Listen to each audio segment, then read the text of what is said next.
రక్షకుడును మన ప్రభు అయిన యేసుక్రీస్తు నామంలో మీ అందరికీ హృదయపూర్వక వందనములు. ఈరోజు దేవుని వాగ్దానము రోమీయులకు రాసినటువంటి పత్రిక 8వ అధ్యాయము 28వ వచనము. దేవుని ప్రేమించే వారికి అనగా ఆయన సంకల్పం చొప్పున పిలువబడిన వారికి మేలు కలుగుటకై సమస్తమును సమకూడి జరుగుచున్నవని ఎరుగుదుము. మరి ఇక్కడ కనుక మనం చూస్తే దేవునిని ఎవరైతే ప్రేమిస్తారో వారిని దేవుడు ఎన్నడూ కూడా విడిచిపెట్టడు అనేటువంటి సత్యం ఇక్కడ మనకి కనిపిస్తుంటుంది.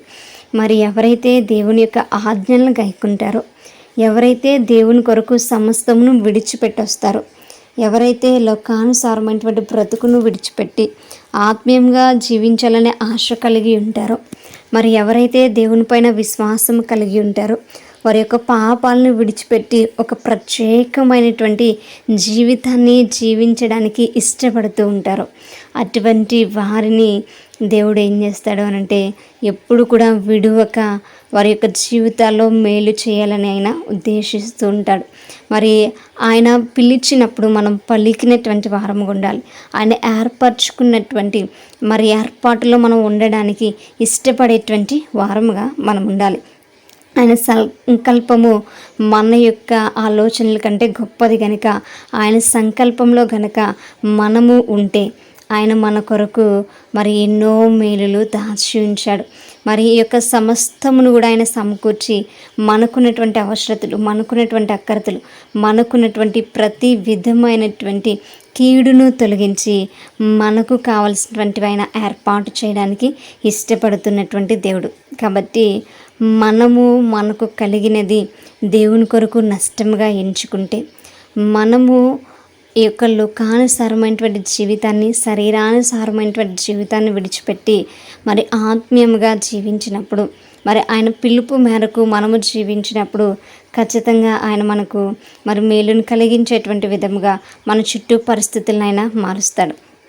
సమస్తమును కూడా ఆయన మార్చగలిగినటువంటి సామర్థ్యం కలిగినటువంటి వాడు కనుక మనము ఇతరుల పైన ఆధారపడకుండా మనం దేవుని యొద్దకు వచ్చేటువంటి వారం ఉందాం. ఆయన ప్రేమించేటువంటి బిడలము ఉందాం. ప్రేమిస్తున్నాము అని చెప్పి మోసపుచ్చేటువంటి వారముగా కాదు, మనం మోసపోయేటువంటి వారముగా కాదు, కానీ నిజముగా ఆ యొక్క దేవుడు మనల్ని ఏ విధంగా అయితే ఆయన ప్రేమిస్తున్నారో మనము కూడా ఆయన్ను అటు రీతిగా ప్రేమించేటువంటి వారముగా ఉందాం. ఆయన యొక్క రాజ్యం కొరకు మనం పని చేసేటువంటి వారముగా ఉందాం. మరి ఆయన చిత్తాన్ని నెరవేర్చేటువంటి బిడలముగా ఉందాం. అటువంటి కృప ఆయన మనకు అనుగ్రహించును గాక. ప్రార్థించుకుందాం. పరిశుద్ధుడా, మహాగణుడా, మీకు వందనాలు. నిజముగా నిన్ను ప్రేమించే వారికి ఏ మేలు కొదువై ఉండదు ప్రభా. అయా శ్రమలు రావచ్చు, అయా నీ యొక్క పరీక్షలు రావచ్చు, కానీ అయా సమస్తమును మా కొరకు, మా మేలు కొరకు ఉంచేటువంటి దేవుడు కనుక ప్రభా మమ్మల్ని ప్రేమించేటువంటి ధన్యతను మేము పొందుకునేటువంటి వారము ఉండుటకుని సహాయం దయచేయండి. అయా నీ యొక్క పిలుపులో, నీ యొక్క చిత్తంలో మేము ఉండుటకు ఇష్టపడేటువంటి వారముగా ఉండుటకును మాకు సహాయం అందించమని ప్రభా వేడుకుంటూ అయా యొక్క ప్రార్థన దయచేసి మీ పాదశాన్ని చేర్చుకోమని ఈ శాత పరిశుద్ధ నామంలో అతి మిక్కిలి వినముగా బ్రతిమలాడి వేడుకొని పొంది ఉంచున్నాం మా ప్రిపర్లోకి మా కన్న తండ్రి. Praise the Lord everyone. May God bless you all.